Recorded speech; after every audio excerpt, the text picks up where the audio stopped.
Welcome to Back on the Broomstick, A modern witch's spoken word grimoire. where two witchy friends from way back are reconnecting to their pagan roots after a long period of mundanity. We're rewalking the path of the wise and trying out all the latest spells, rituals, and magical theory in today's witchcraft and pagan practices. So grab your wand and your incense Your cauldron and your crystals and join us as we get back on the broomstick. Hi, and welcome to Back on the Broomstick. I'm Layla, and today we're welcoming Jane Matthews to the podcast. Jane is a director with the World Divination Association, an author, medium, and teacher who works with runes, tarot, Ogham, and natural magic. Living in Northern Ireland, she helps people reconnect with their inner magic through symbols and practical divination. On this episode, we're talking to Jane about working with Ogham and sigils, and how they help us connect to our own inner wisdom. And I'm Chelle, and let me tell you, we all know how I am about tarot, which I only got 8 decks in the last week or two. And the fact that you are the director of the World Divination Center just piques my interest. So I wanted to kind of start with what is the World Divination Association and how can I best utilize it? Because I love all things divination. So World Divination is a place for everyone that loves divination to be able to divine and learn and encourage others with that.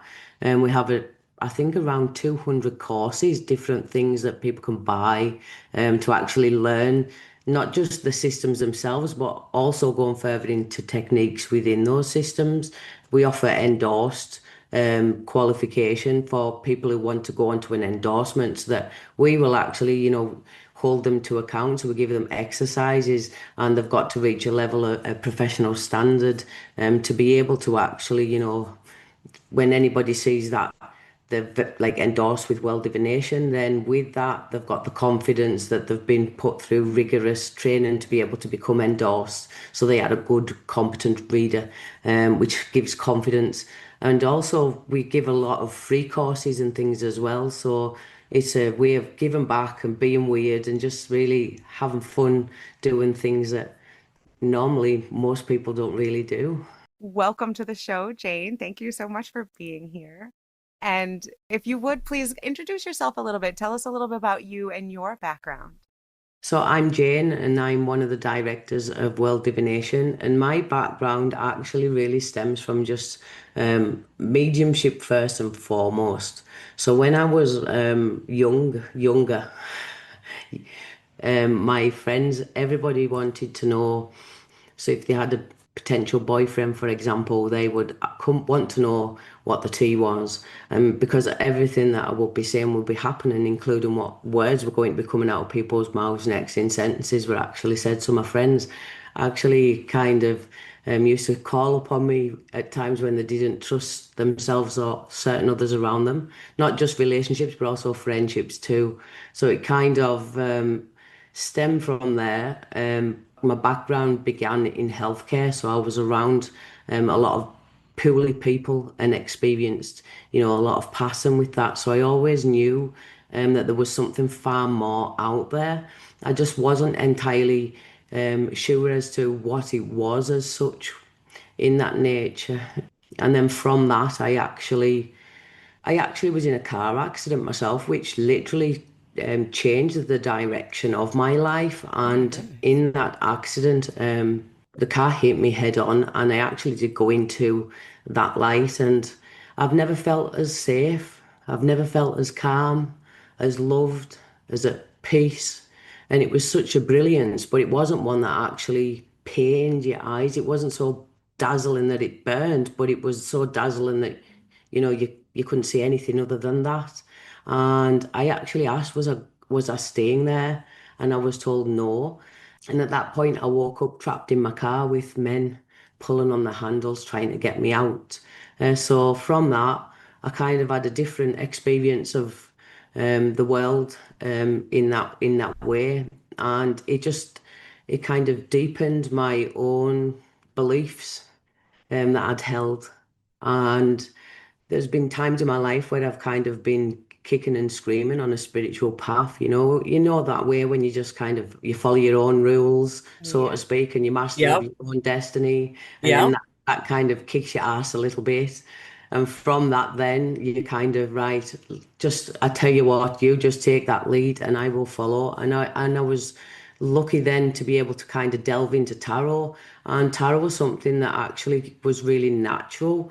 It was just another addition to what I already had within myself. So I found myself able to kind of, really converse and understand things. And I've always had a particular interest with regards to the Elder Futhark runes because where I was actually born and raised is massive Viking history. There was like a Viking sword found in somebody's back garden in my town, as well as all of the Roman things. So there was a lot of kind of with that as well. Cumbria was actually the last kingdom to fall to England, so to speak.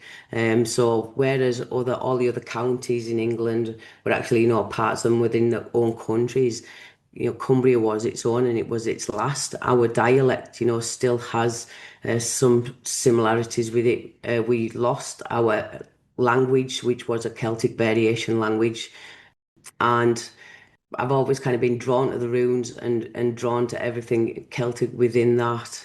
It took me on a lot of different pathways, different journeys.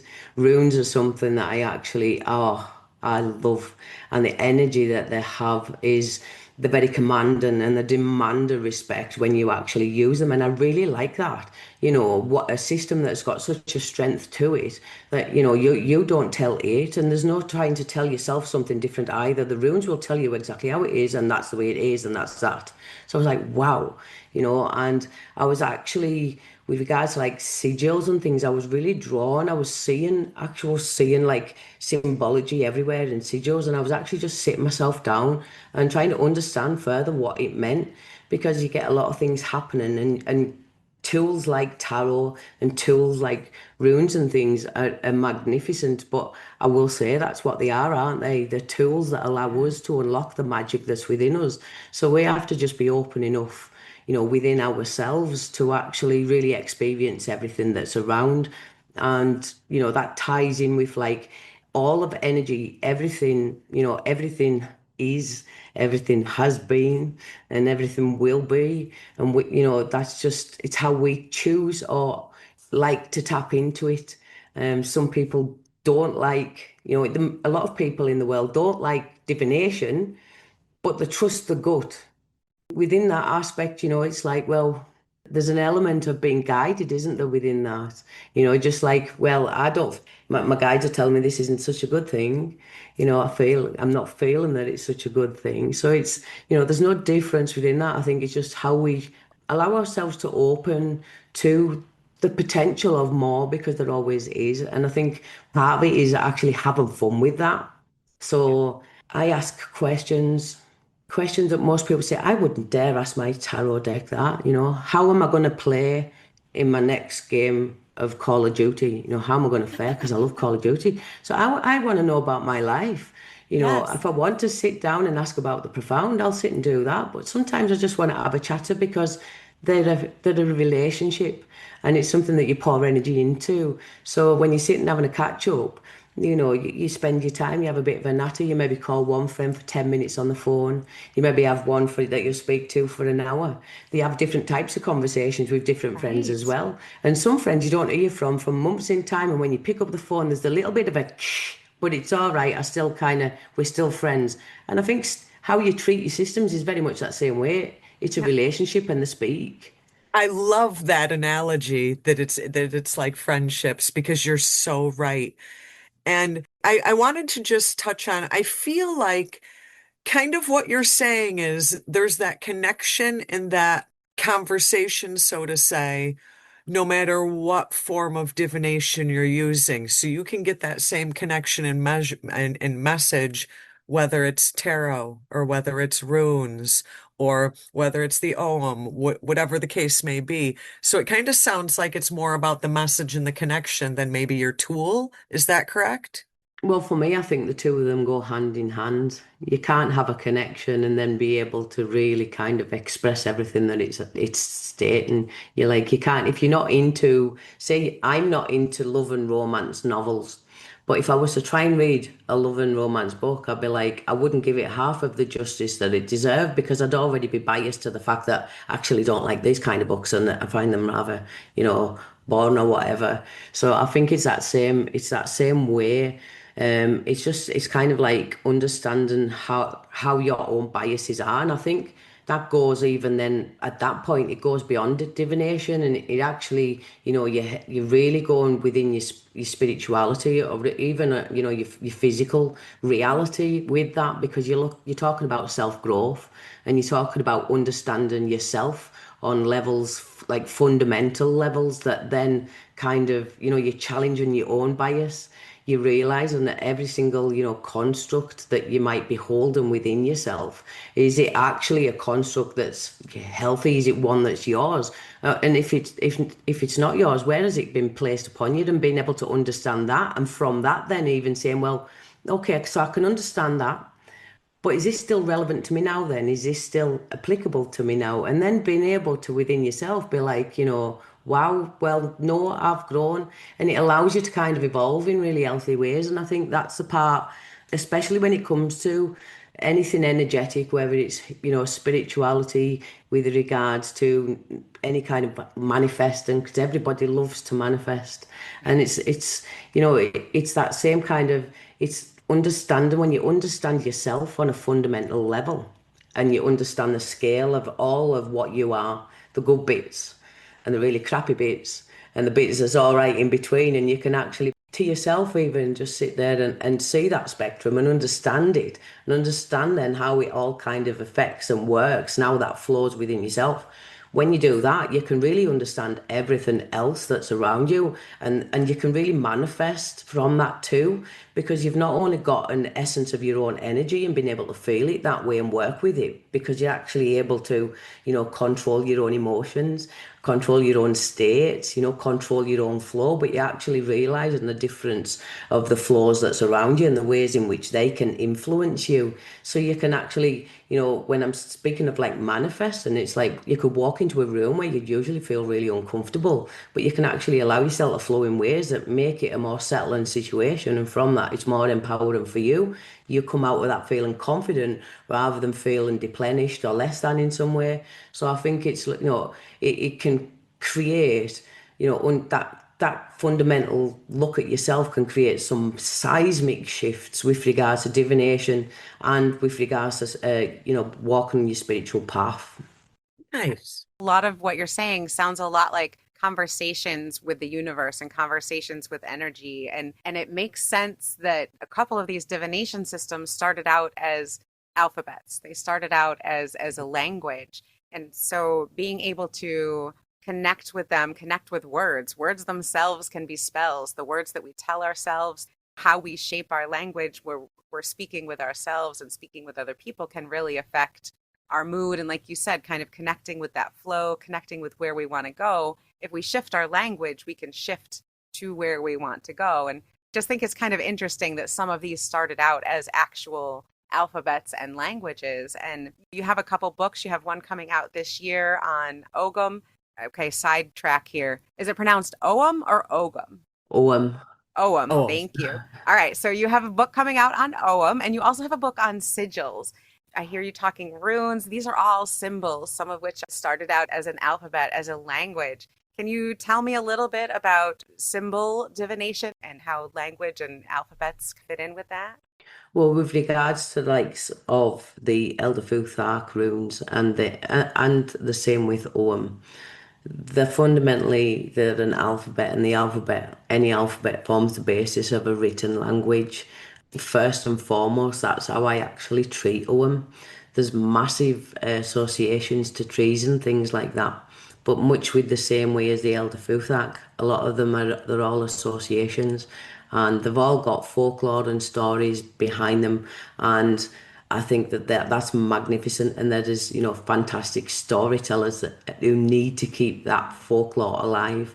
I'm I try my hardest to keep kind of the alphabet alive and its energy in that sense. So because I think it's so much more within that because it's Cumbrian was Cumbric, the language was Cumbric, and it was lost.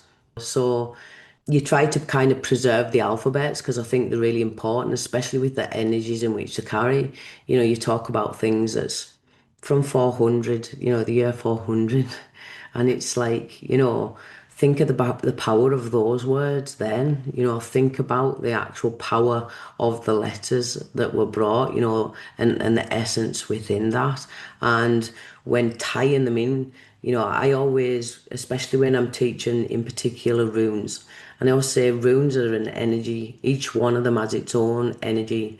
And I don't try and downplay what that is in any way, but I also try to make it applicable because sometimes the big concepts of what things are, you can get, you can get lost in that and you're sweating on the small stuff, but you can, by actually understanding how those energies work within you and how they work for you as well, is, treating them as that. And that is, sacred in that way when you understand on that and how it feels, it makes it much easier when you want to use them for the likes of a sigil, for example, because you're able to really fuse those energies together because you've experienced, you know what those energies feel like, you know what they invoke within yourself, and you're actually able then to kind of use yourself as that tool to actually merge those energies as you put creating them sigils or bind runes. With regards to sigils, I mean, the Romans, the sacred seals, the classes are in a form of parasympathetic magic that way because it's magic that's been performed, but it's when you look at the actual, the symbol itself, it invokes something, and that's a reminder to you that something's being done. It's a visual in that sense. So when I actually because I was using the sigils that I was seeing everywhere, and I understood what they meant. I worked with them for myself, and then I started using them, helping others. Because when I look at anything like that, I see it as the only kind of, for me, ethical way to actually really use magic in a balanced way or work with energy in a balanced way is for really pure reasons that way. And it's ones that's to empower rather than to detract. So it's always for an improvement and a striving for. And I think for that reason, it kind of keeps you on that straight and narrow when trying to deal with energies around you because energy, and it's like when they say with luck, there's no good luck and there's no bad luck. There is just luck. It's just how it falls on our feet, isn't it? How we find it. Has it been lucky for us or not? So it's like it's that straight, kind of keeping that straight path with regards to your own neutrality with what you're doing too, and understand that when you're putting it in, it's a pure heart for just an improvement, a betterment, and an empowerment. And I think that that's um, the purest way to actually work with energies for myself because it kind of it's cleansing when you're doing that too because of the ways in which you're actually you're able to help in a lot of ways with a lot of things and that's all you strive for in life is to help everybody grow. And I think that um I I was very fortunate that Red Feather Publishing actually took my manuscript on, and with the deck, I actually I was doing the sigils, using the sigils, and my partner Tony says you need to actually write this down. You need to put this out there, and Red Feather picked it up, and it was if one person created some positive change for themselves, then it was entirely worth it for me. Nice. Nothing like a good partner to light the fire under you.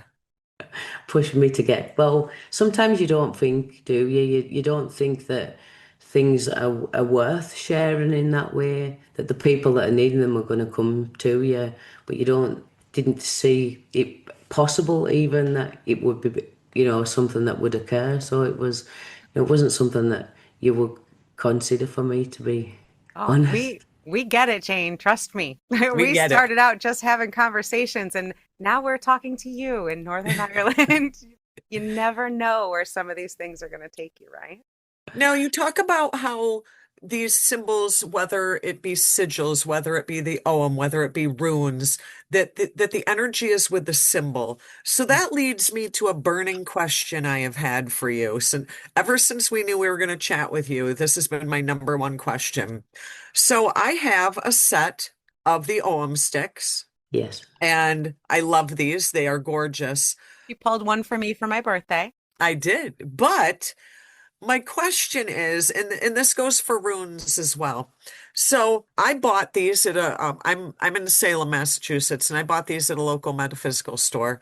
And when you read about things online, it tells you you have to have 25 different woods, or with the runes, you have to have your runes put on bones.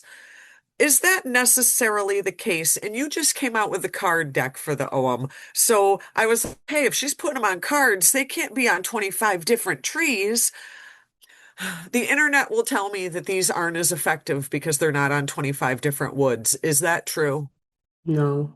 In my opinion, I would say no. And the reason that I would say no, and this is one of the reasons why I don't own in card form and kind of pull away from the trees because it is such a beautiful, beautiful system. But a lot of people get trapped in the association with the trees more so than what the actual, you're being told by that few itself. The trees of Ogham are native to Ireland. I'm not going to find those here in Northeast America. And for me, then that's an absolute shame that it's not able to be shared, isn't it? It's a shame that it's not. It's a shame that then you can only use those woods that it's not really keeping the system Alive, open so to and say. alive. Yes, it's making it actually more insular. And I think at a time when, everybody seeks to understand more about themselves, it's something that really, everybody, I like to make things accessible for all. That's why I try to make it as kind of I break it down in different themes and things for people because I understand a lot of people just want to get right to the meat of it, don't they? So they don't want to know all the ins and outs and they want to know what it means for this or they want to know what it means for that. So I've kind of helped along the way with putting meanings with applicable themes. I think it's important to actually see OM as that alphabet first and foremost because that is when really you see the magic of it truly coming alive for you. You mentioned just a little bit ago bind runes, and I understand using the Elder Futhark, you can put them together to form essentially sigils, a bind rune, to create bigger meanings, to create bigger connections between the different symbols. Is that something that you can do with Ogham? Are you writing out words, or Yes, is it more yes. a symbol? And I'm going to get my book out for you. But first off, that is OM. That is the word OM. So that Oh, is OM written in the OM alphabet. Oh, I love that. That's what OM looks like when it's written. It's a sequence of lines like that. It's magical, isn't it? looks like twigs. Reminds me of tree twigs. In the book, I actually I show you how to actually do it, like for the words. That's in a So how to circle. You actually, made it in a circle. Oh, that's different. you can make it in a lot of ways. Magic goes in a lot of different ways, doesn't it? It's how you actually feel and then using it. You're the one that's directing that energy. So if you're conducting that orchestra, it's got to feel, that flow's got to feel right for you that way. I've worked with sigils, and I know there's lots of different ways to create sigils, magical symbols. And you talked about having visions through mediumship or through divination, seeing full drawn symbols to be able to use as well, which is another way to connect with different types of sigils. I guess I'm used to bind runes that seem very, very mathematical, very precise, which is one of the things I like about them. But what I like about sigils is you can be as mathematical or as artistic and free as you need to be. You can even use like magic number squares and things like that to Yeah. create sigils with the planets and things. I mean, there's whole, when you think about the infinite ways that you can create and the infinite possibilities that's out there, then to be able to do that. The only thing that really slows yourself is actually yourself within that. So you've really, when you actually, it's learning how you work and it's learning how you flow with that too, because we all have our slightly different approaches to things, and that's all right. And I think that should be encouraged too. I think it's the principles stay the same. It's like if people do any kind of like candle magic or things like that, you'll see people will use kind of the same colours for the same phases. They have, your associations and that any candle would work.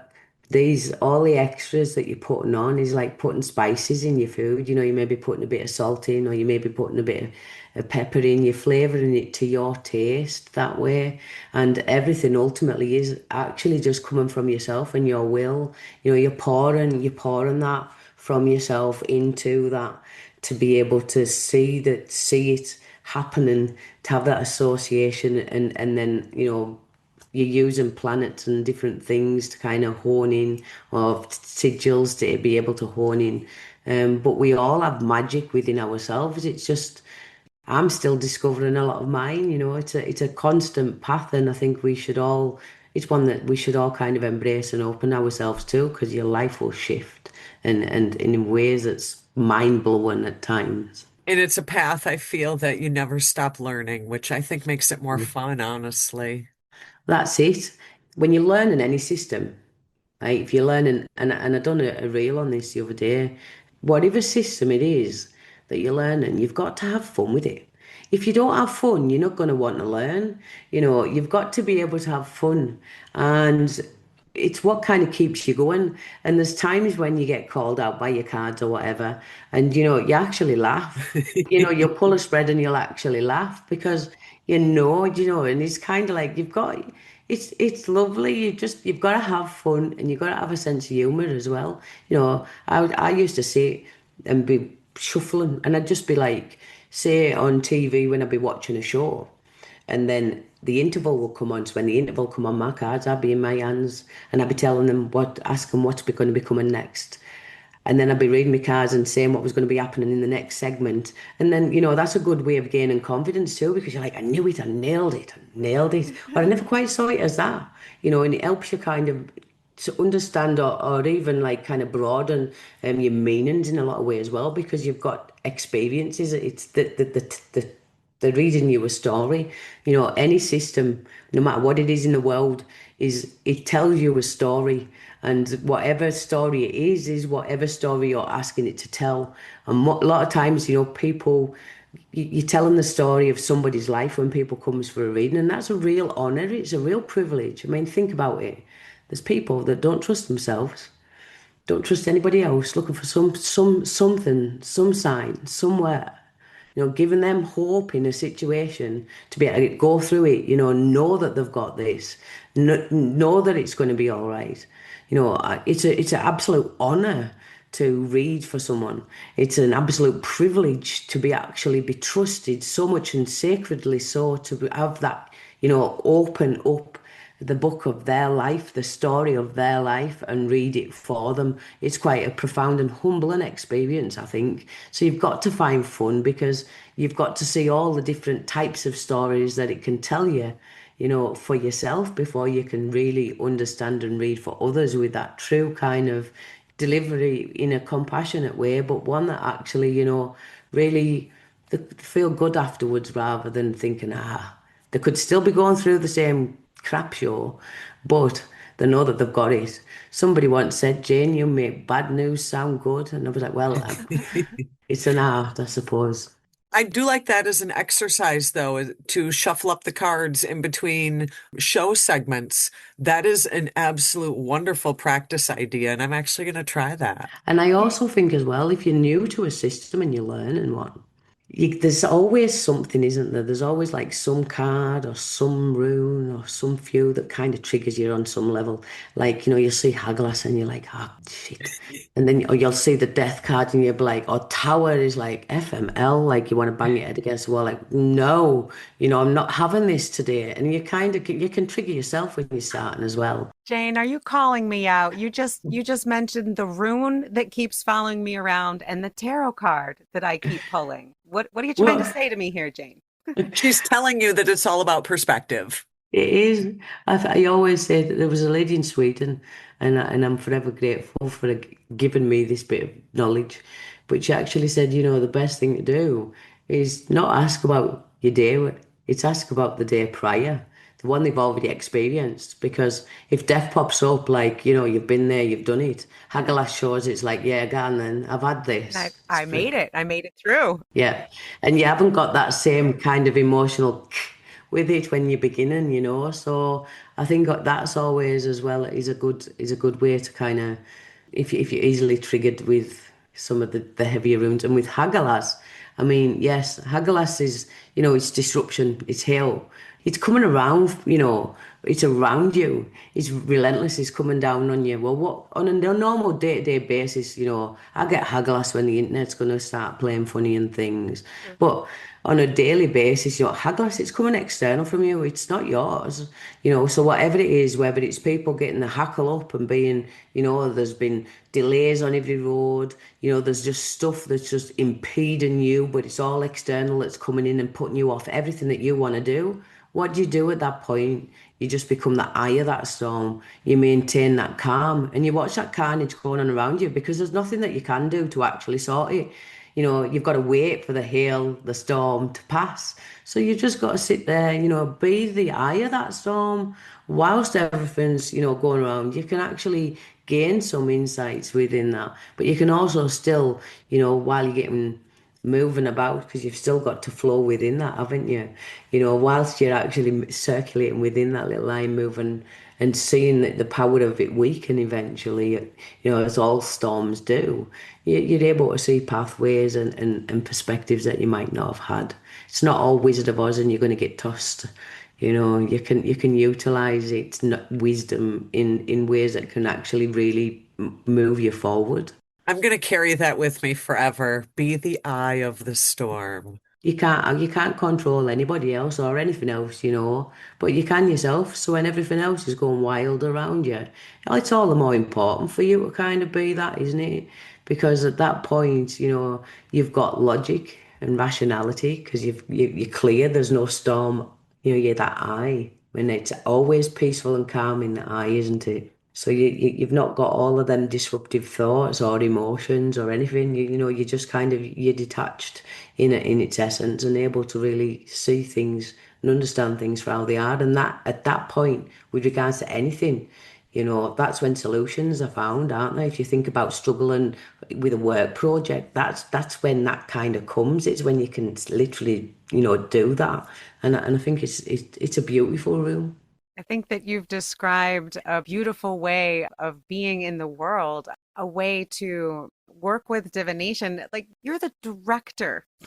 You're a director of the World Divination Association. And you talk about just learning all the time and casually reading cards or pulling runes between shows or while you're doing things. And I love that because learning all the time and being familiar with these consistently, just pulling them for mundane things, pulling them for the day before, which is flipping brilliant, which is, I'm writing that down as soon as we're done here because that is such a good way to get used to it and to get used to trusting yourself. But my point here is that I love the idea of being so used to reading whatever form of divination you're comfortable with so often for whatever reason. Just is this person gonna win America's top model? I don't know. Whatever reason, but just being that comfortable with it helps you to see patterns and it helps you to trust your intuition and it helps you to know yourself a little better, I think, and not just know the divination, but it really helps you to be very, very familiar if you're immersing yourself in that way. And I think that's a beautiful way to learn and to be comfortable with it. Is there a particular exercise or way of working with a particular type of divination that you like to do regularly? So myself and Tony, we teach spiritual development together, and we say the two of us every single night we meditate before we go to sleep, and that is our time with spirit for us to learn. And we'll sit. Sometimes we'll sit and we'll pull cards about what we should meditate on tonight and things. So it's just. We try and integrate everything into our daily life. Like Tony's well, she's actually written a book on tarot tableau. Ooh. Tony's the founder of the World Divination, And Maria actually wrote a book on tarot as well. There's a lot of things that we all kind of implement and integrate into our lives. And I think it's just when things become a norm and second nature that way. And it's just, I've got Carway Tarot sat next to me. I've got my Ogham deck. I've got Jen Sankey's Manifesting with a Moon book. Looks like our offices, Jane. You're just grabbing tarot decks, There's reaching over. You stuff, got this there's tarot stuff deck everywhere. here. Like This. Tony pulls out ice cream oracles, so we'll sit and we'll have an ice cream oracle for the day and things like that. It's just, Nice. just how we live. And when we're teaching spiritual development and things, one of the biggest things is understanding your own energy, isn't it? And actually growing. Tony always speaks about it, the importance of growing your energies, and I actually think it is, because the stronger you are in your energies is the stronger you are in yourself, the way things are, and whether that's doing any kind of like magic or things like that, or whether it's doing healing work, because again, you've got to, you've got to work with energies, you've got to fundamentally be able to feel them, work to be able to work with them and utilize them. It works. It's part of everyday life. Tony does a lot of Ho'oponopono and things like that. So she'll actually be doing mantras while she's cooking and watching TV and things like that. So it's just, I think one of the fun things is just that, it's very normal. I'm a very normal person with a very normal life, but I integrate a lot of not so normal things within that in the daytime. I guess it depends on who you ask if they're normal or not. I Sounds normal to me. And along that same lines, that's why I always keep a tarot deck with me. I keep a tarot deck in my bag. So I'm at the grocery store. I could pull a deck right out of my bag, right in aisle five. But I feel like carrying it with me, I'm not using my deck at the grocery store, but it's in my bag. And I feel like having it with me at all times kind of creates that energetic connection. It is traveling with me throughout my day. Even if I'm not pulling cards, it's kind of immersed in that same energy that I am all day, every day. Oh, get that. I have that. I have that with crystals, right? So I like to, so I often, I look at a nice crystal and I carry it with me for a while. And there was months, and I mean months and months, I was using black tourmaline. It was with me Oh. 24/7, and it was under my pillow at night. Well, one night it dropped behind the bed, where the bed's so heavy, can't get out. I was actually like bereft, that the fact that my crystal was gone from me, and it was like separation. I was like, no, but I could feel it there. It's not happy behind the bed and things. And so, yeah, I understand that. It's that need within it. I think they're all as well. It's kind of like on an aspect of that, you could say, well, you've got that tarot deck with you, you feel more confident, you feel more empowered, you've got all the wisdom of everything that you could possibly want to know. Not that you want to know it, but you could if you wanted to anyway. But if I wanted to, it's in my bag. But you've actually got that within yourself, haven't you? We all have, and it's just how we open ourselves up in that way to be able to get that. People think that like mediumship in particular is like big neon signs of, guys coming and big, spirit showing itself. And yes, it can be, but it is so subtle in the same way. And if you want neon signs, it's certainly not Vegas. It is a lot more kind of, unless you're asking it for that, for those answers, if you're asking for a neon sign. But a lot of ways, it's the way that a breeze feels against your face when it's suddenly been, you've spoke something or questioned something. It's the way that kind of, you walk in and you ask. I was in an airport last week. I'd been to visit my parents, and I'd actually prayed, please make this airport like go smooth through this airport, find my way. And it was like a dream. And it's like things like that. I used to, one of my friends says to me, am I going to be getting paid today? And I'm like, I'm thinking he's going to be getting paid today. And the next minute, there's big flashing delay signs on roadworks next to me. And I was like, well, yes, but probably not till later on in the day, as in, and it was Yes. right. So it's how you ask. We also, Tony loves vans. So the vans, different colours of vans and different makes of like lorries, trucks. I'll bring messages so you can say like Montgomery's a good luck bus. But if we see another one, and I won't say its name, but it's yellow and red, when we've literally spoken its name on lives, the internet's cut out before it cut. You know that there's going to be something coming towards you in that day, some Right. kind of crap you don't want. So you can usually, these are just normal everyday things. And when you've got that, you won't maybe not want to take your tarot deck with you, for example, because you've got, you know what, I'm going to ask. If I need to know anything, I'll ask and I'll be shown a sign anyway. And it's having that trust in yourself. Because the same way the trust, you're reading that, you're reading your cards, you're reading them, you know your meanings, you've got your narratives, but how's that applying, into your daily in that way so you can How actually does it really relate? yes. So it's about kind of seeing things, being open to seeing things in a different lens. And it's trusting, it's building that trust. We get asked a lot by our listeners, how do I know if this is a sign? Or how do I know if it's just my imagination or just my overly neural spicy brain? How do I differentiate that? And we try to tell them that it's more experience. You have to write these things down. You have to pay attention.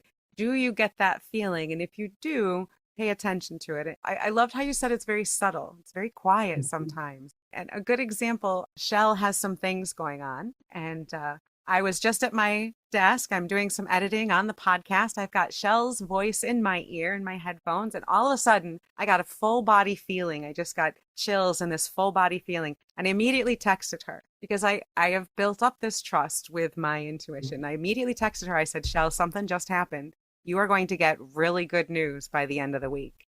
What happened, Chelle? It was like 4 hours later, and I was Maybe like, "Oh my 24, but God, yeah. guess what happened?" Exactly. And it's because I have learned to trust that. In the past, when I was younger, I would maybe have ignored that because I would have been like, "Oh, that's nothing." And then later when it happened, I'd be like, "Darn it, why didn't I say something in the moment when I had that feeling? I should have trusted myself." So I started writing it down instead of telling the person. I'd be like, well, I'm a little embarrassed to tell them. So I'm just going to write them down. And then I would go back and I would check and I'd be like, oh, wow, you're doing pretty good when you have this particular type of feeling. And so it's building that trust, I think. And is Yeah. there anything that you have done in the past or that you would recommend to people to help them to build that trust or to know the difference Or between, create that confidence within yeah, themselves. I think for me, I used to ask, do I need to take a jacket today with me? Is it going to rain? Because in Ireland it rains every day, most days. But am I going to be needing to take a jacket? Am I all right? And every single time I'd have my jacket in front of me and then I'd be like, no jacket. And I'd let myself get them kind of chills as to which one it was. And so I went with it and it didn't rain, or it has rained and I've took it with me. So they're all like little things.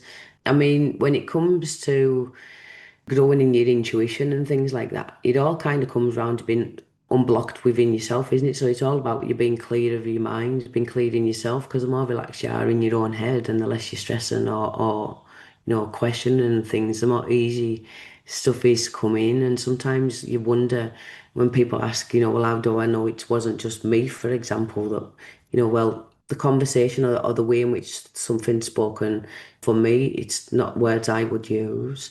It's not the way that I would talk, and it comes in very different forms and stuff. So it's kind of like that's how I would understand it because I would be like, is this something that I would be normally saying? Is this something within a realm of what I would say, or is this something that's coming out with? Because then you can easily differentiate, like, what I makes don't even sense. have, that's not the way I would say that kind of thing.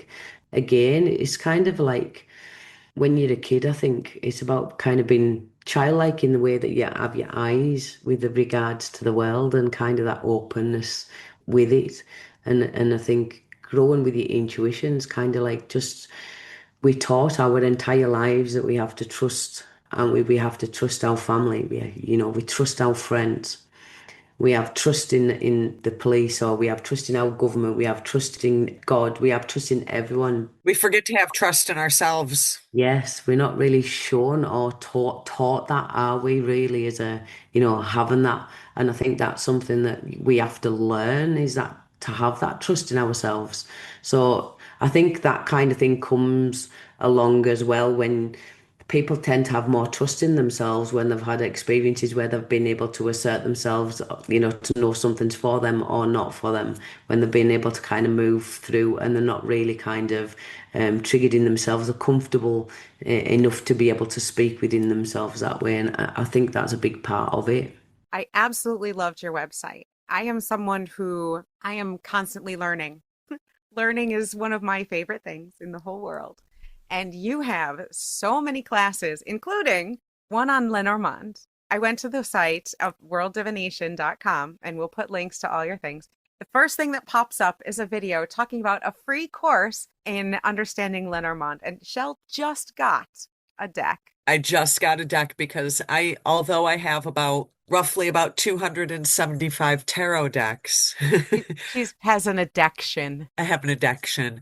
This is a form that I've never really looked into, dove into, kind of learned a lot about. And I feel like it is similar enough to tarot. So I don't think I have, oh, I do have it right here. Of course you do.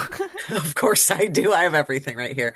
It is the Healing Light Lenormand, and Nice. there was something about the box and the picture that just pulled me because like I said, normally I stick to tarot, but there was something about this that I was like, I need that. I need that. The cool thing though is that your website, you have so many different classes on different things there. So could you tell us a little bit about the World Divination Association and what you offer there? So the World Divination Association was founded by Tony Savory, and she's actually the lady that teaches Lenormand.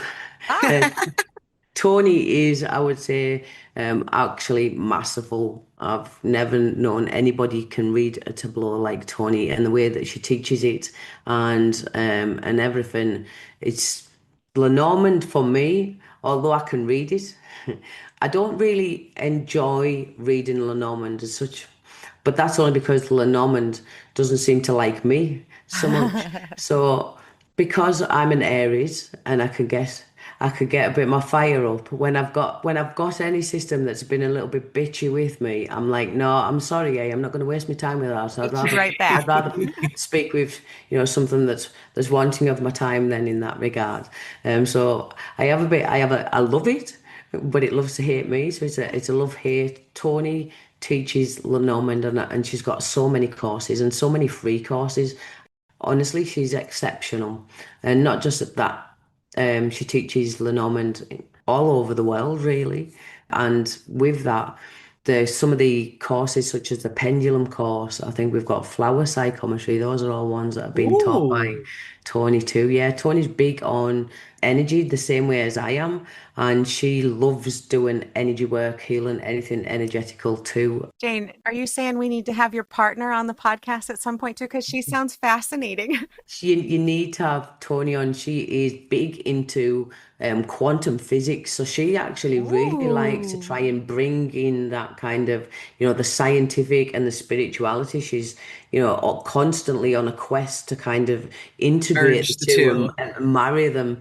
She will advocate I think the line of she likes to break her own brain with the concepts that are so big they just shatter everything in her head. I love her already. So yes, she's the lady for you if you want to learn Lenormand or anything like that. And even have you heard of the Kipper carton? The Kipper cards, they're also a German system like Oh. Lenormand, Oh a no. Bavarian, and she's phenomenal with those as well. She's Do got you a see book what out you on did that. to Shell, Jane? You just gave her a whole nother type of cards to go get. This is not good. I'm interested. You've got so many different systems and so many ways, and you've got likes of.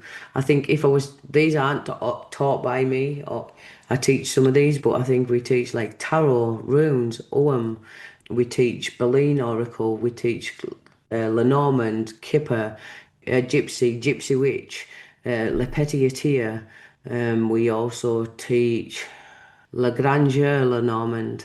Uh, and Wow, you have and a that little they're bit of everything on there. every kind of system of divination. We have teachers from all across the world teaching them. Now, you, Jane, you have you teach a lot of the sigil classes and the OM classes, and you have two books out, correct? Yeah, so I teach sigil, well, bind how to create binds. Got a course with that. I teach runes, and I run you through runes endorsement if you're doing that. OM and OM endorsement. I pop up time to time in the tarot realms. you'll see me fundamentally. I use tarot more when I'm doing readings, private readings for people, and I use my runes all of the times really, including reading for people too. But yeah, I like to teach the alphabet systems and natural magic and things too, because I think the ways in which everything connects is really important. Spirituality and mediumship, we teach that, me and Tony together, and I think yeah, there's a lot of courses out there if you want to take any of mine. Now tell us about this new Ogham book and card set. So Ogham, I'm so blessed really. That's all I can say. Wiser Books actually took my proposal, my manuscript, and I'd created an Ogham deck. And the deck, Ogham is a language, and well, it's not a language, it's an alphabet that forms the earliest Irish language. So you're talking how languages evolve over the years when you're looking with regards to England, you've got the way that the alphabet was written was a lot different, where the lettering within it, so it just evolved into what we have today now, modern English variant.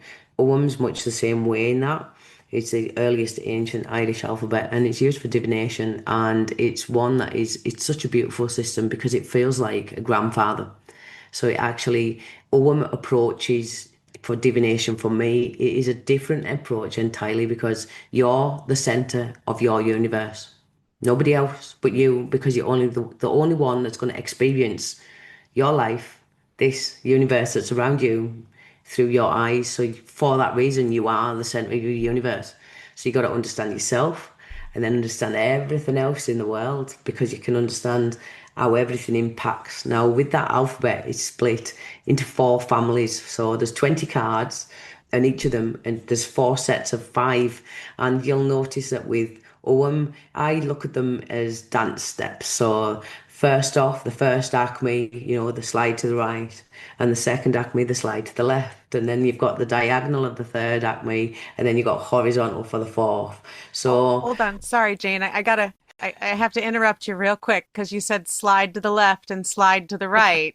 Where's the hands on yes. your hips and pull your knees in tight part? Because That's how I got to grips because at that point when you think if you learn and what's the best way to learn is to have something, I think it's a lot different having a letter and being able to attribute something and own with their stroke bearing, so with their lines, it goes from 1 to 5 on one side, 1 to 5 on the other. So you've got 20 that look very similar because they're all lines. And you're like, well, what is this and where is this? So instead of it being one of 20, I put it like a dance moves, then it's 1 of 5, and automatically that's less intimidating to kind of get your head around, isn't it? I And you can see. understand the acme, which means family.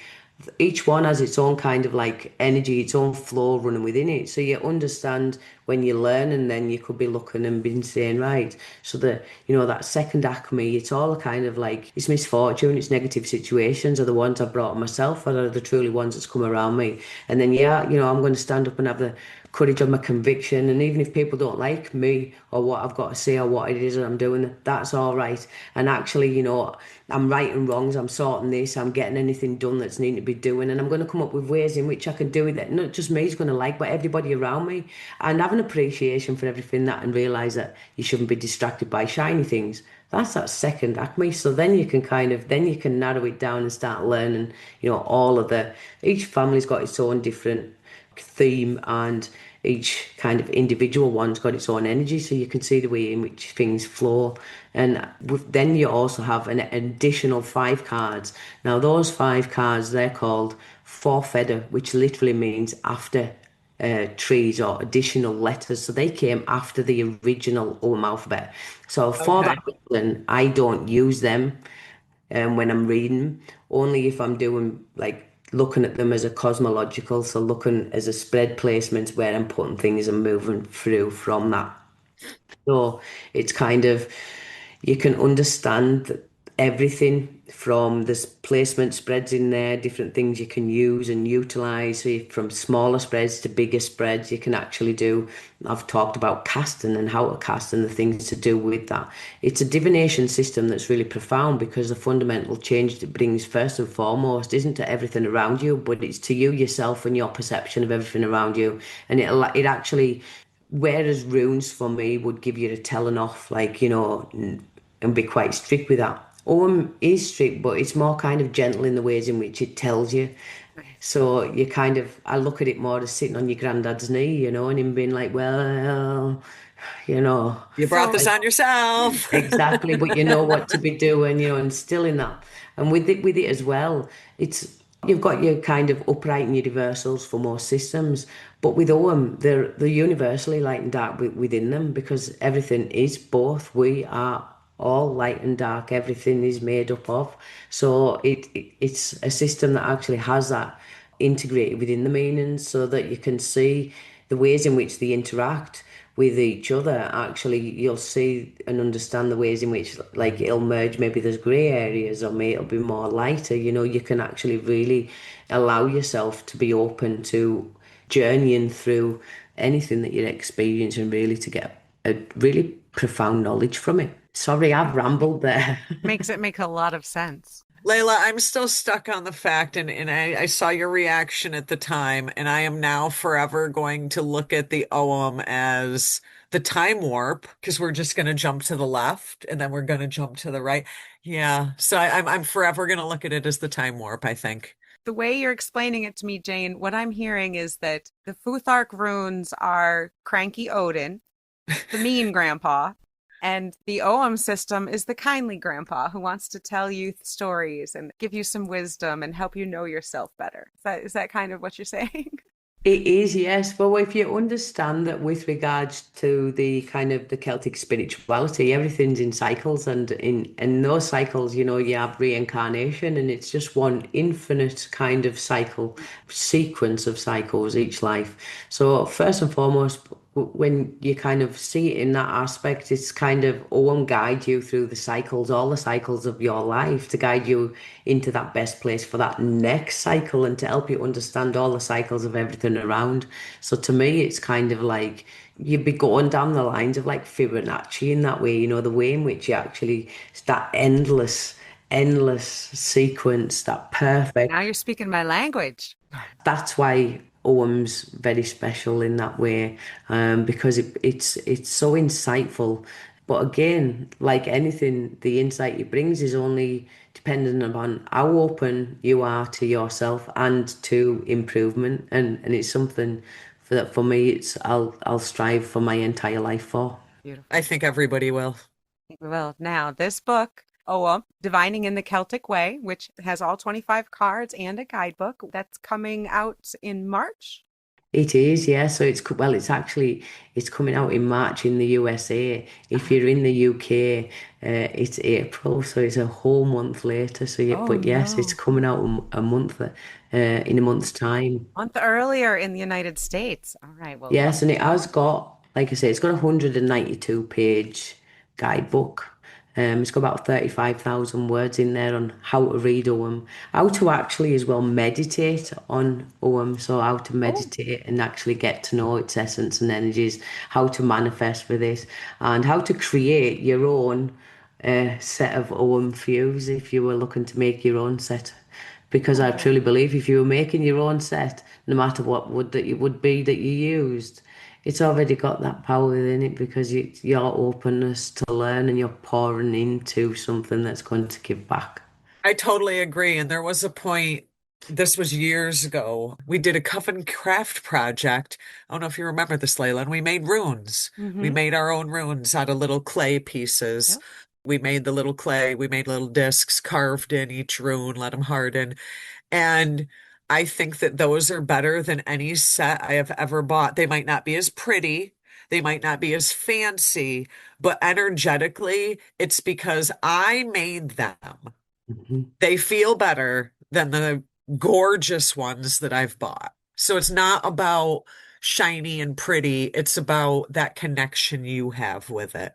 Yes, and honestly, I hope that you get all the wisdom in the universe when you start your journey. It's going to blow your socks off.